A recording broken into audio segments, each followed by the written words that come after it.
আমি সবসময় ফিল করেছি যে এই অ্যাওয়ার্ড আসলে আমার না, এই অ্যাওয়ার্ডটা আসলে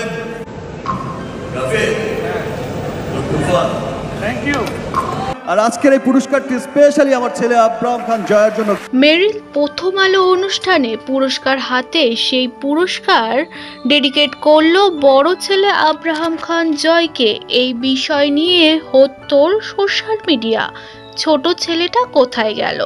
শাকিব খান বারবার সিনেমার পরে জমকালো সাজে মেরির প্রথম আলো অনুষ্ঠানে রাজকীয়ভাবে এন্ট্রি করেছে এবং যেই পুরস্কারটি, যেই অ্যাওয়ার্ডটি তিনি অ্যাচিভ করেছে সেটি ডেডিকেট করেছে তার বড় ছেলে জয়কে। তাকে কিছু বছর আগে একটি ইন্টারভিউ চ্যানেলে বলতে শোনা যায়, জয় আমার বৈধ সন্তান, জয় আমার নিজের সন্তান, অপু বিশ্বাস আমার স্ত্রী বটে। তবে শেহজাদকে নিয়ে কোনো রকম কথা তার মুখ থেকে বেরোয় না। শেহজাদকে নিয়ে তিনি কথা বলার সময় তিনি জানায় শুধু শেহজাদ আমার ছেলে। কখনোই শাকিব খান স্বীকার করেনি যে বুবলি তার বিবাহিত স্ত্রী এবং সে যে বৈধ সন্তান তার, সে কথা নিয়েও কথা বলেননি।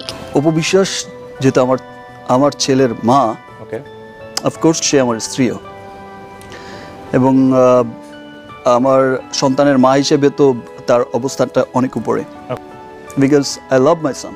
অনেকেই এই অ্যাওয়ার্ড নিয়ে প্রশ্ন তুলেছে শাকিব খানকে।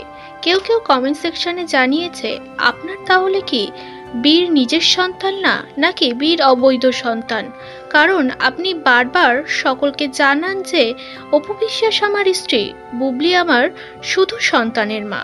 এই নিয়ে প্রশ্ন তুলেছে, সঙ্গে জানিয়েছে আপনি হয়তো বড় ছেলেকে বেশি ভালোবাসেন, তার জন্য এই এত বড় অনুষ্ঠানের এত বড় অ্যাওয়ার্ডটি আপনি আপনার বড় ছেলেকে ডেডিকেট করলেন। আর আজকের এই পুরস্কারটি স্পেশালি আমার ছেলে আব্রাহাম খান জয়ের জন্য। ছোট ছেলেটা কি ক্ষতি করেছিল আপনার? এমনই নানা রকম প্রশ্নের মুখে এখন শাকিব খান পড়ছে।